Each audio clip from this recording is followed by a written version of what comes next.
الحمد لله نحمده ونستعينه ونستغفره ونؤمن به ونتوكل عليه ونعوذ بالله من شرور أنفسنا ومن سيئات أعمالنا من يهده الله فلا مضل له ومن يضلله فلا هادي له وأشهد أن لا إله إلا الله وحده لا شريك له وأشهد أن سيدنا وسندنا ونبينا ومولانا محمدا عبده ورسوله صلى الله تعالى عليه وعلى آله وأصحابه وبارك وسلم تسليما كثيرا. أما بعد فأعوذ بالله من الشيطان الرجيم. بسم الله الرحمن الرحيم. الحمد لله رب العالمين الرحمن الرحيم مالك يوم الدين نعبد وإياك نستعين اهدنا الصراط المستقيم صراط الذين أنعمت عليهم غير المغضوب عليهم ولا الضالين. بزرگان محترم اور برادران عزیز، سورہ فاتحہ کی تشریح کا بیان کچھ عرصے سے چل رہا ہے. پہلی 3 آیتوں کا بیان الحمدللہ ہو چکا تھا اور چوتھی آیت یعنی ایاک نعبد و ایاک نستعین اس کا بیان چل رہا تھا.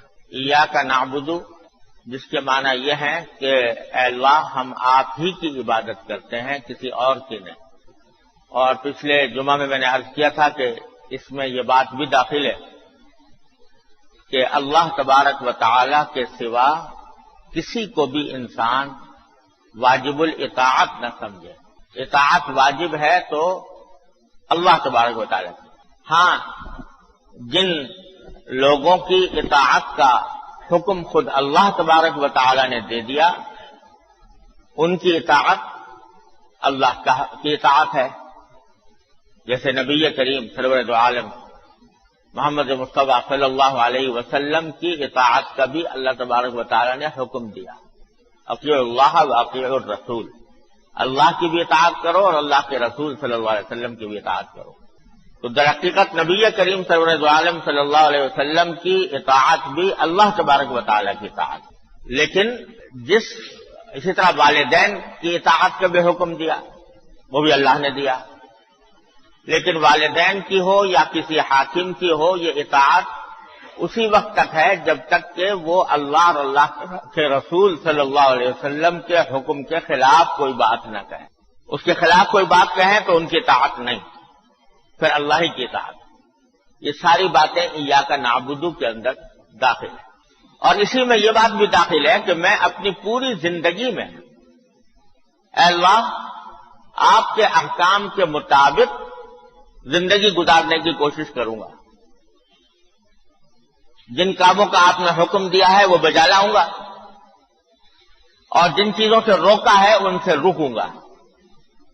یہ ساری باتیں ایاک نعبد کے اندر داخل ہیں. اے اللہ ہم آپ ہی کی تنہا صرف آپ ہی کی عبادت کرتے ہیں.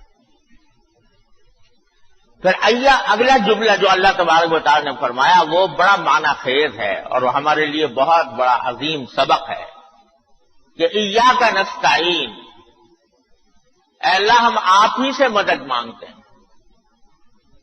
کیا مانا کہ ہم نے کہتے کو تو کہہ دیا کہ اے اللہ ہم تیری ہی عبادت کریں گے، تیرے سوا کسی کی نہیں کریں گے. لیکن عملی زندگی میں اس کے اوپر کاربند ہونا ہمارے اپنے بس کا کام نہیں جب تک کہ آپ کی مدد شامل نہ ہو. ایاک نعبد و ایاک نستعین، اے اللہ ہم آپ ہی کی عبادت کرتے ہیں اور عبادت کرنے میں بھی آپ ہی کی مدد چاہتے ہیں کہ آپ اپنے فضل و کرم سے، اپنی رحمت سے ہمیں توفیق عطا فرمائیے ہمیں استقامت عطا فرمائیے اور ہمیں اپنی عبادت کی توفیق دے دیجیے۔ تو یہاں اللہ تبارک و تعالیٰ نے یہ دعا سکھا کر ہمیں اور آپ کو متوجہ اس طرف کیا ہے کہ جب کبھی تمہیں ہمارے احکام پر عمل کرنے میں کچھ دشواری محسوس ہو، کوئی مشکل پیش آئے، تو ہم سے رجوع کرو کہ اللہ میں آپ کے حکم پر عمل کرنا چاہتا ہوں لیکن دشواری پیش آ رہی ہے، میرا نفس مجھے غلط راستے پر لے جا رہا ہے، شیطان مجھے بہکا رہا ہے، ماحول مجھے خراب کر رہا ہے، ملنے جلنے والے مجھے غلط راستے پر لے جا رہے ہیں، میں بہک جاؤں گا اگر آپ نے میری مدد نہ کی، اگر آپ نے مجھے توفیق عطا نہ فرمائی۔ تو یہ ایک عظیم نسخہ ہے جو ایک دو لفظوں میں اللہ تبارک و تعالیٰ نے عطا فرما دیا کہ ہر وقت ہم سے رجوع کرو، ہم سے اپنی لو لگاؤ، ہم سے مانگو، ہم سے مدد مانگو، ہم سے توفیق مانگو، ہم سے جو کچھ ہماری عبادت کے دائرے میں رہتے ہوئے تم کرنا چاہتے ہو وہ سب ہم سے مانگو۔ یہ ایک بہت بڑا عظیم سبق اللہ تبارک و تعالیٰ نے ہمیں آپ کو عطا فرما دیا۔ آج کی دنیا میں جب یہ کہا شریعت کی پابندی کرو، شریعت کے احکام پر چلو، واجبات اور فرائض بجا لاؤ، گناہوں سے بچو، اللہ تبارک و تعالیٰ نے جن چیزوں کو حرام قرار دیا ہے ان سے اجتناب کرو، تو کہنے والے یہ کہتے ہیں کہ جناب کیسے کریں، ماحول تو سارا کا سارا بگڑا ہوا ہے، ماحول تو الٹی سمجھ جا رہا ہے، باہر نکلو تو نگاہوں کو پناہ نہیں ملتی، اور دفتروں میں جاؤ تو رشوت کا بازار گرم ہے، کسی مجمع کے اندر جاؤ تو وہاں پر عورتوں مردوں کا ایسا اختلاط ہے کہ نگاہوں کو پناہ ملنا مشکل ہے، اور سارا معاشرہ الٹی سمت میں جا رہا ہے۔ کوئی ایک آدمی اگر سارے معاشرے سے ہٹ کر کوئی کام کرنا چاہے تو نکو بنا دیا جاتا ہے۔ آج دیکھو اگر رشوت کا بازار گرم ہے، کوئی شخص یہ چاہے کہ میں رشوت نہ دوں یا رشوت نہ لوں تو چلو، لیکن نہ دوں کام نہیں بنتا، لوگ جو ہیں وہ مجبور ہو جاتے ہیں بعض اوقات رشوت دینے کے اوپر۔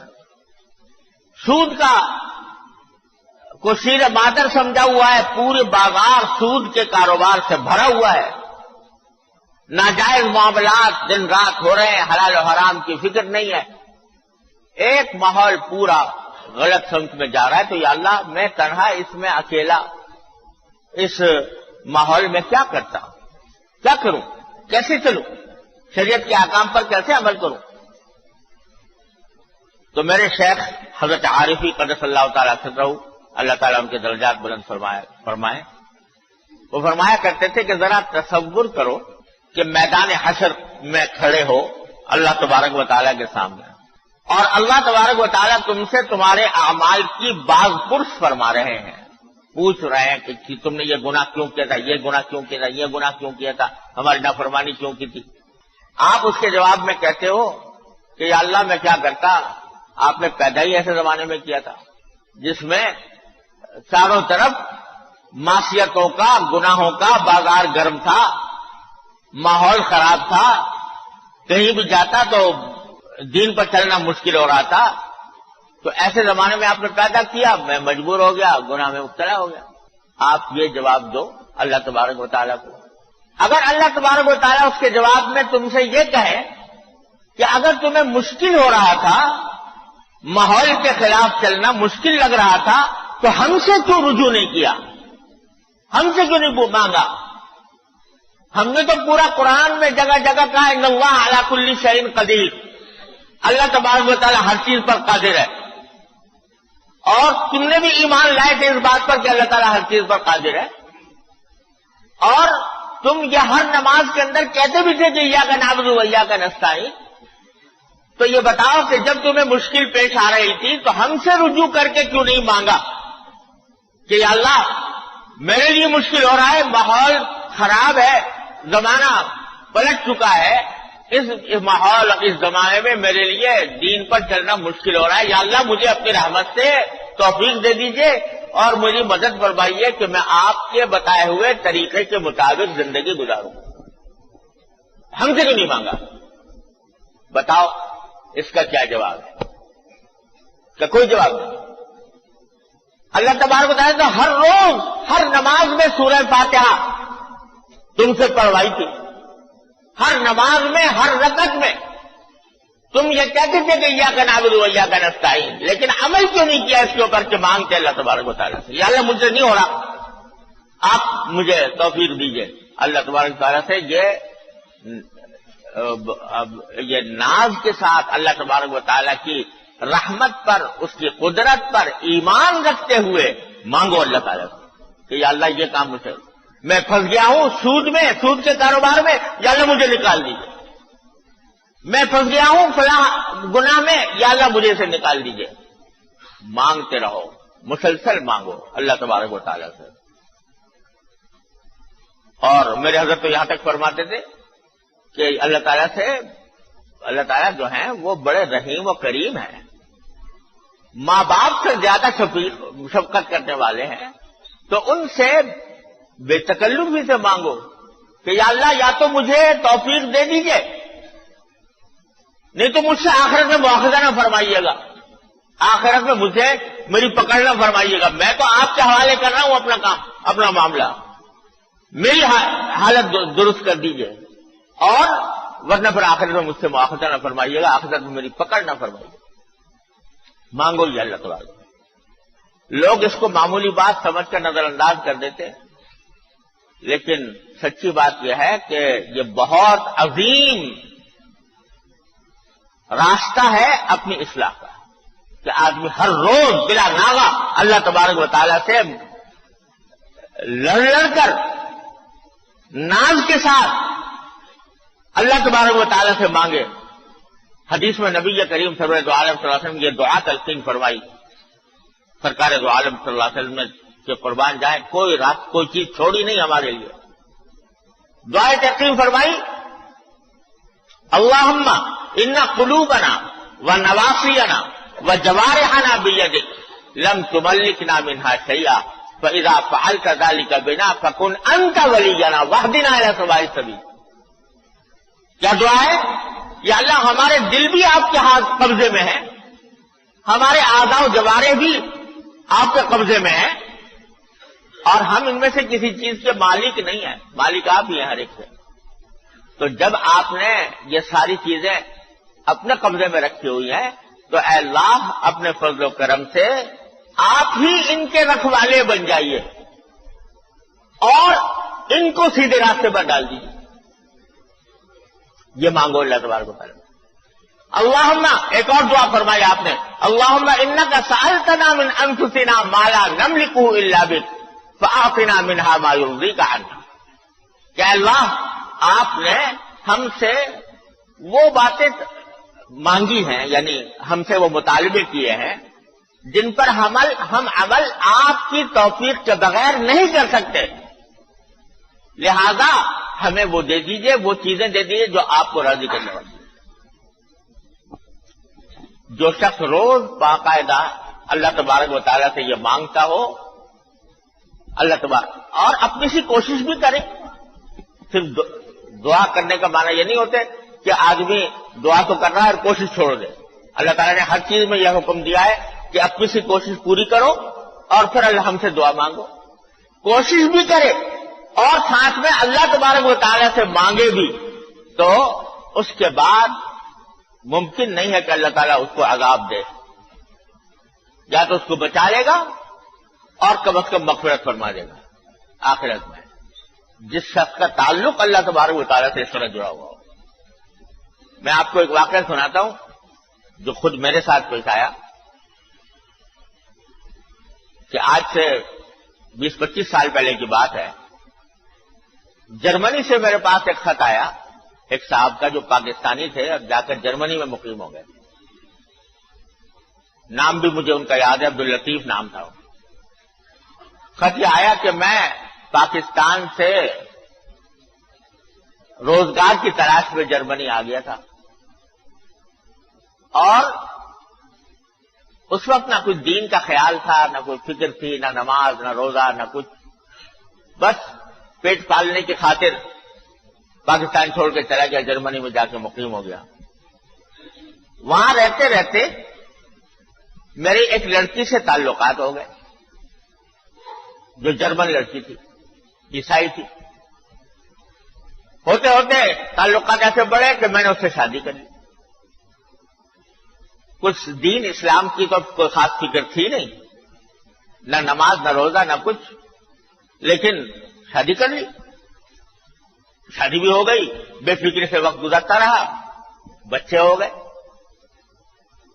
جب میرا بچہ بڑا ہوا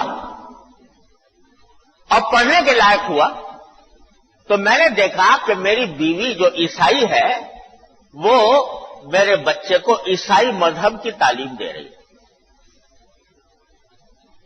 اس وقت اچانک میرے اندر کا مسلمان بیدار ہوا اور میرے اندر سے غیرت نے مجھے للکارا کہ یہ تیرا بیٹا ہے اور یہ عیسائی بن رہا ہے، اس کو ماں عیسائیت کی تعلیم دے رہی ہے. اس دن سے میرے دل میں ایک انقلاب پیدا ہوا اور میں نے سوچا کہ میں اس کو روکوں. تو میں نے اپنی بیوی سے کہا کہ تم، یہ میرا بیٹا ہے، تم اس کو عیسائیت کی تعلیم نہیں دے سکتے. بیوی نے کہا میں کیوں نہ دوں، یہ میرا بھی بیٹا ہے اور میں جس چیز کو حق سمجھتی ہوں، صحیح سمجھتی ہوں، اسی کے مطابق میں اپنے بیٹے کو بھی تعلیم دوں گی. آپ کو روکنے کا کوئی حق نہیں. میں نے کہا کہ نہیں، تمہارا مذہب حق نہیں ہے، ہمارا مذہب حق ہے. اس نے کہا کیوں حق ہے بتاؤ. اب جب بات کرنی شروع کی تو وہ لکھتا ہے خط میں کہ بات کرنی شروع کی تو اس کو تو بہت معلومات تھی اپنے مذہب کی، مجھے اپنے مذہب کی کچھ بھی معلومات نہیں تھی. نتیجہ یہ کہ جب بحث کرتا تو وہ جیت جاتی اور میرے پاس جواب نہ بن پڑتا. یہ سب کچھ ہوتا رہا. اس کشمکش کی وجہ سے میں کچھ تھوڑا سا نماز روزے کی طرف بھی متوجہ ہو گیا، لیکن جب بھی بحث کرتا ہوں تو میں اس کو قائل نہیں کر پاتا اور وہ میرے بچوں کو خراب کر رہی ہے، عیسائی بنا رہی. خدا کے لیے میری کچھ مدد کی. یہ میرے پاس خط آیا. میں نے اللہ تعالیٰ سے دعا کی کہ یا اللہ یہ بیچارہ اس مشکل میں مبتلا ہے، ایسی کوئی تدبیر میرے دل میں ڈال دیجئے کہ اس کا مسئلہ حل ہو جائے. پھر میں نے اس کو خط لکھا. میری ایک کتاب ہے عیسائیت کے بارے میں، عیسائیت کیا ہے کے نام سے، اردو میں اور انگریزی میں واٹ از کرسچینٹی کے نام سے چھپی ہوئی ہے. تو میں نے اس کو خط میں لکھا کہ یہ آپ خود تو اس سے بحث کرنا چھوڑ دو، بحث سے کوئی فائدہ نہیں ہوتا، بالخصوص جبکہ آپ کو دین کا کچھ پتہ نہیں ہے. بحث کرنا بالکل چھوڑ دو. البتہ اس کو دو باتوں پر کسی طرح راضی کر لو.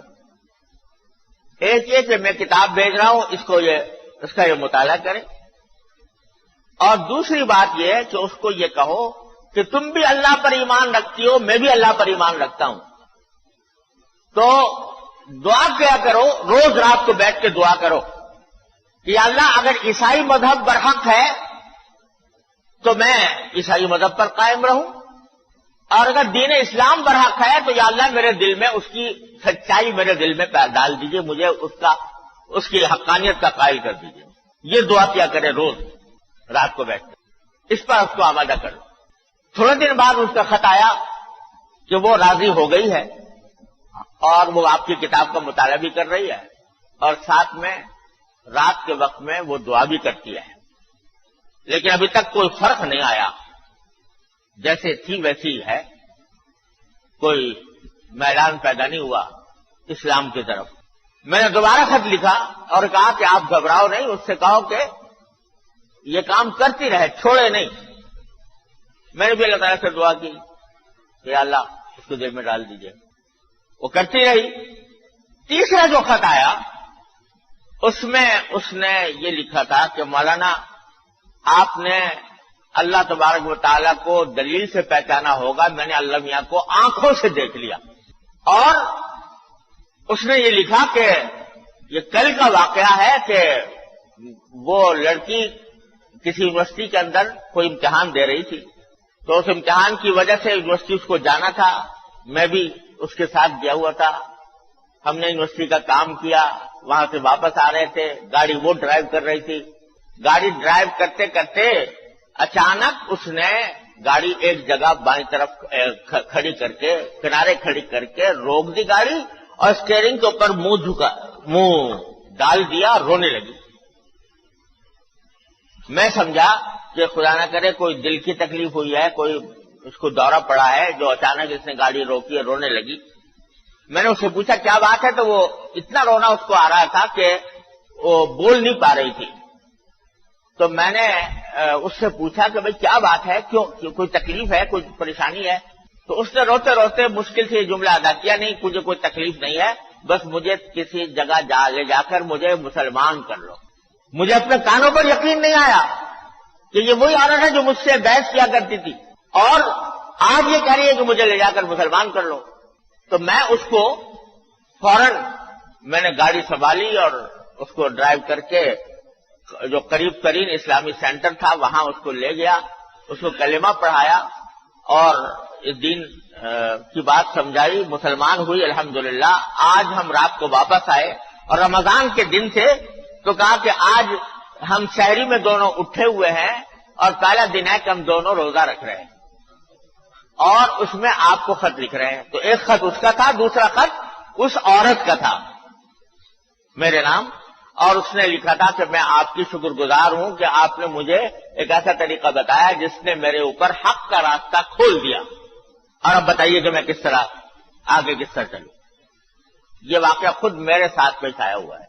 تو اللہ تبارک و تعالیٰ سے جب مانگی جائے کوئی چیز، خاص طور سے اگر ہدایت مانگی جائے، اگر دین پر عمل مانگا جائے، اللہ تعالیٰ آپ کی رضا کے مطابق زندگی مانگی جائے، ممکن نہیں ہے کہ اللہ تبارک و تعالیٰ عطا نہ فرمائے۔ اس واسطے ایاک نعبد کے بعد ایاک نستعین کہہ کر باری تعالیٰ نے، اللہ تبارک و تعالیٰ نے ہمیں یہ راستہ دکھا دیا ہے کہ جب کبھی تمہیں دین پر عمل کرنے میں کوئی رکاوٹ معلوم ہو، اس کو بار بار ذکر کرنے کے بجائے ہمارے پاس آ جاؤ، ہمارے پاس آؤ، ہم سے کہو کیا تکلیف ہے، کیا مشکل ہے، کیا پریشانی، اور ہم سے مانگو کہ اللہ یہ پریشانی پیش آ گئی ہے، اپنی رحمت سے دور فرما دیجیے۔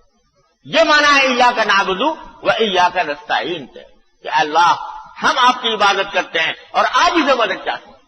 کر کے تو دیکھو، آج ہو یہ رہا ہے پورے معاشرے میں کہ یہ بات تو ہر شخص کی زبان پر ہے کہ بھئی زمانہ خراب ہے، معاشرہ بگڑا ہوا ہے، ماحول کے اندر دین کو بچلنا مشکل ہے، لیکن بس یہ باتیں ہی باتیں ہیں۔ ان باتوں کے بعد کوئی کوشش اس راستے کو چلنے کی کوشش کچھ بھی نہیں۔ ہوا دہن پر بٹھایا ہوا ہے کہ دین پر چلنا مشکل ہے، اور اس حملے کی وجہ سے ہاتھ پر ہاتھ رکھ کے بیٹھے۔ جس طرح معاشرہ بہاؤ پہ بہا کر لے جا رہا ہے اس پر بہ رہے ہیں، نہ تو کوئی کوشش ہے، نہ اللہ تبارک و تعالیٰ سے رجوع کرنے کا کوئی اہتمام ہے کہ اس سے دعا مانگی جائے، اس سے توفیق مانگی جائے۔ راستہ یہی ہے کہ کوشش کرو اور کوشش کے ساتھ اللہ تبارک و تعالیٰ سے مانگو، پھر دیکھو کہ اللہ تبارک و تعالیٰ کس طرح مدد فرماتے ہیں، کس طرح توفیق عطا فرماتے ہیں۔ اللہ تبارک و تعالیٰ مجھے اور آپ کو سب کو اس پر عمل کرنے کی توفیق عطا فرمائے۔ وآخر دعوانا الحمدللہ۔